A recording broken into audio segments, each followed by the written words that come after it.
when we create resumes. One change that we can all make is to focus on those quantifiable achievements and those specific contributions in your work experience. So instead of just merely listing job responsibilities and duties, you want to highlight the most measurable outcomes and the best accomplishments that showcase the impact that you've made in your previous roles. So you want to use those specific numbers, percentages, or even metrics to demonstrate your achievements. Welcome to Security Cleared Jobs, Who's Hiring and How, the podcast for cleared professionals looking for new opportunities and career advice. We go behind the scenes with recruiters and hiring managers from leading cleared employers to uncover the information you need to make a smart career move. Get ready for insights from this week's guest and your hosts, Kathleen Smith and Rachel Bozeman.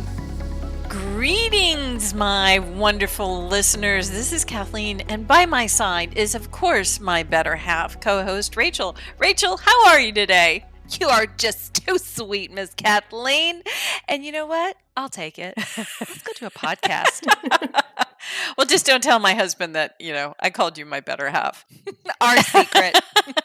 So in the studio today is Ashley Testa, a director in government and public sector at BDO. Ashley, welcome. Thank you so much for having me, Kathleen and Rachel. I'm super excited to be with you both today. Well, we are equally super excited to talk to you today and learn just a little bit more. So we always like to start at the beginning. It's a great place to start. And we just want to hear a little bit about your career journey. I've never met anybody in talent acquisition or recruiting that's ever said, when I was little, I dreamed of being a recruiter. There's always a journey. So tell us about your journey, how you got there. Yeah, you're right. It didn't happen that way. So I'll take you a little bit back. Growing up, I wanted to be a professional race car driver, but as you know, life unfolds, and I quickly realized that was an expensive hobby and one I really couldn't afford to take on. So, that passion for cars really led me to start my own car detailing business during high school, which I then continued throughout college as well. So I think running my own business gave me that profound appreciation for the entrepreneurial spirit, and it grew my interest in marketing too. After that, I earned a bachelor's degree in marketing, and I delved into fashion for about 5 years. And I really enjoyed the creative aspects of the field. But I must say, being in Northern Virginia, it really sparked my curiosity for working in the intelligence community. So I decided to transition out and went into a role as a government employee. And I supported the chief of staff for several years before ultimately deciding to become a business consultant. Fast forward through some years. And then in 2019, I actually joined BDO in August that year. And I took on a role focused on enhancing and leveraging our marketing strategy to attract and retain top talent for our government and public sector practice. So I do have a lot of early wake ups and late evenings, but BDO does give me the flexibility and time to be fully present with my kids every single day. So I have time to visit DC's national museums. I have time to play at the playground, time really just to sit down, and enjoy my coffee and lemonade dates, which I must say secretly, those are my favorite days. So it's certainly been, an enriching 4-year journey with BDO, and one that I hope to continue for a really long time. Yes, it's been so great to see your happy, shiny face all over LinkedIn. You do a fabulous job marketing and spreading the word of how great it is to work at BDO and all of the culture that you have. So, not many of our listeners may understand BDO or what it does. So I know it's a very large company, but you're in the government and public sector. So what does the government and public sector aspect of BDO do in the cleared community? I'll start off kind of with the bigger picture first. So BDO has more than 100 years of experience delivering assurance, tax, and advisory services to both publicly traded and privately held organizations throughout the U.S. We do have a global footprint that spans 164 countries and territories. So you are right. We are very, very large. But within our government and public sector practice, we're very fortunate to have a significant number of our professionals with firsthand experience serving in the government. It really does enable us to develop tailored strategies and implement practical solutions that help, federal, state, and local governments thrive against their ever evolving challenges. But kind of getting back to your question, Kathleen, in the Cleared community, we provide financial management, mission support, business intelligence analysis, program management, compliance services, and I think I got them all. Oh, IT enablement, that's another. So we really do tailor those services to the unique situations faced by each agency so they can achieve their objectives and we can identify opportunities to exceed those expectations. Well, it sounds like you might have just one or two or many opportunities that might be available for some of our great cleared listeners out there. So, do you mind just sharing with us what are some of those cleared professionals that you're currently hiring for, or roles rather, for some of those cleared professionals? Really, our bread and butter is finance and accounting. So, to be more specific, we have positions in areas such as audit readiness and sustainment, budget, internal controls, and A123 compliance. So, if folks are interested in learning more about career opportunities with us, which I hope you are, I recommend visiting our website, which is www.bdo.com, for more information about our current job openings and the application process. I just love a good job plug there. Well done, my friend. Well done. But you know what the people want to know next? Where are the jobs located? Of course. So, obviously, due to the nature and sensitivities of this work, most of our cleared work is on site within the National Capital Region, but we do also have a small portion of non-cleared work in the IC as well, which is pretty cool. Awesome. So paint us a picture. What is the ideal BDO candidate? The ideal candidate needs to possess, obviously, the technical expertise that aligns with the positions we're recruiting for and be a good long-term fit for the practice and BDO. So I think it's being adaptable and open to change, particularly given the rapid pace of change within the IC. So I think there are two other soft skills, though, that may not be apparent on people's resume that come across, I think, better in conversation. And those two, soft skills to me are teamwork and communication. So the significance of teamwork lies in the fact that obviously no one works in a vacuum, right? And we all depend on each other. And communication is also very similar. Demonstrating your communication skills, at least to me, will sell you better to a prospective employee than what you're able to demonstrate within the limitations of a resume. So I think hard skills often take center stage on resumes, but I think it's the demonstration of those soft skills that truly sets candidates apart. So I think that's why job fairs are so important too. It really gives candidates the opportunity to convey their collaborative and communicative prowess directly to potential employers and can paint a comprehensive picture of their potential. Well, I love that you mentioned job fairs because, rumor has it that you've attended one or two or 1 million different cleared hiring events out there. So, dare I say, you might be an expert who might have some expertise out there to share with our listeners.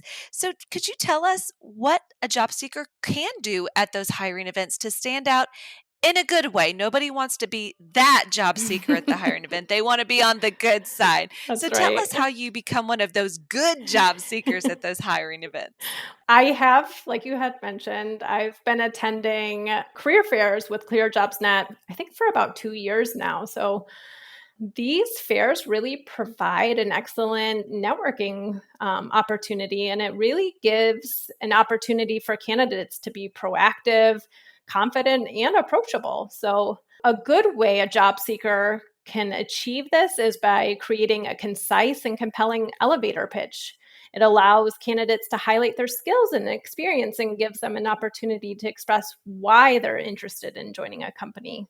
Another way to make your conversations more meaningful and memorable to potential employers is also to dedicate time to research the open positions prior to the job fair. And I can't emphasize prior enough. So if you can tell me how you're an ideal fit for the role when you show up, you showcase to me that you're interested and you've come prepared. So to me, this level of preparation makes you more memorable. I've remembered many a time way back when I was doing job fairs and I was like, I'll just show up and see who's there and do whatever. But you're right. Preparation is really good. So I'm going to delve a little bit deeper here with Clear Job Fairs because you, as you said, you've been to many of ours over the last 2 years. What do you think cleared professionals really need to understand about job fairs that they don't realize? Yeah, so I think as an employer, we meet numerous candidates at job fairs, obviously, and to me, the first impression can't be overstated. So that means making sure you're dressing professionally, make sure you're practicing a confident handshake, and having that compelling elevator pitch, like I mentioned previously. Those are all really essential to have a lasting impression. And of course, I think, meeting employers should always be your primary focus, but I think networking with other job seekers can also be really valuable too. So your peers may provide insight about certain companies or potential job leads that could be beneficial to your career search. So I think, overall, building those connections with your peers not only offers you support, but it also creates a broader professional network for yourself too. You brought up kind of an interesting topic that for the sake of time and for the sake of it's my question and gosh darn it, I want to ask it. Um, it's on the other side. So you've been so kind and gracious as to share a lot of what the candidates can do or what they should expect, how they can prepare. Mhm. But there's another person involved in a career fair or a hiring event, and that's the employer. Mhm. So why in the heck do employers participate in these? Like, what is the end game? What do you hope to accomplish when you sign up and send resources? You invest money in swag, you invest time. Why? Yeah. Why do you do it?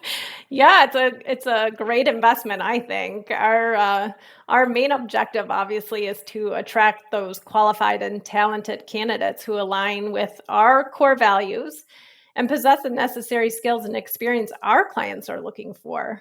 But we also use it as an opportunity to answer questions from job seekers about working for BDO, our immediate job openings, and any insight that we can provide on the recruiting process. So, throughout the event, we do take notes about promising candidates and we do follow up with our recruiter afterwards to schedule further conversations or interviews. So, as an employer, we really hope the job fair serves as an additional platform, like you had mentioned, the swag and all of that. We hope to showcase our brand, our culture, and our values, hopefully leaving each candidate with a positive impression.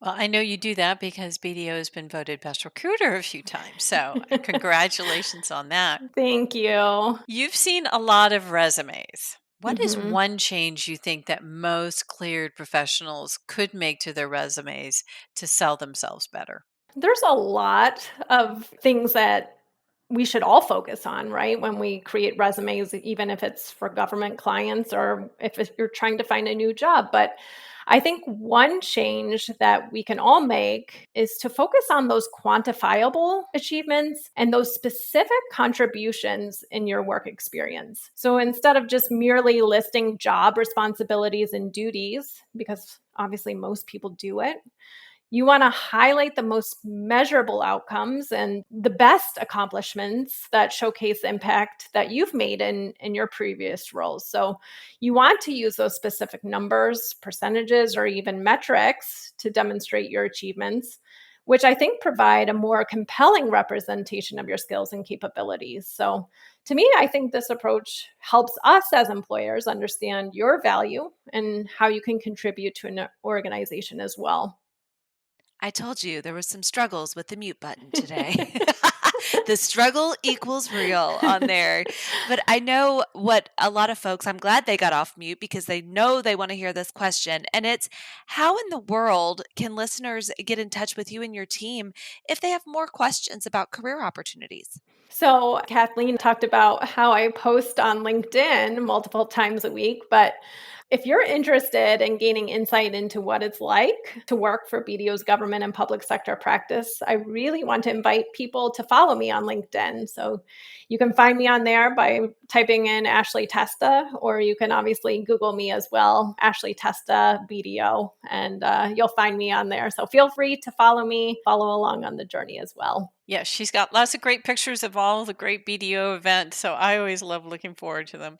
It was such a good time today learning with you, learning a little bit about the organization, a little bit about the careers.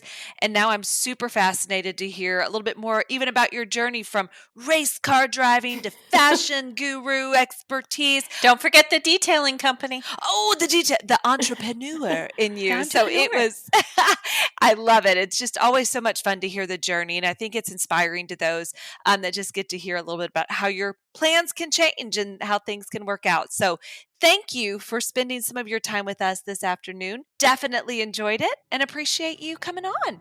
Thank you both, Kathleen and Rachel. I really enjoyed being with you both. Thank you.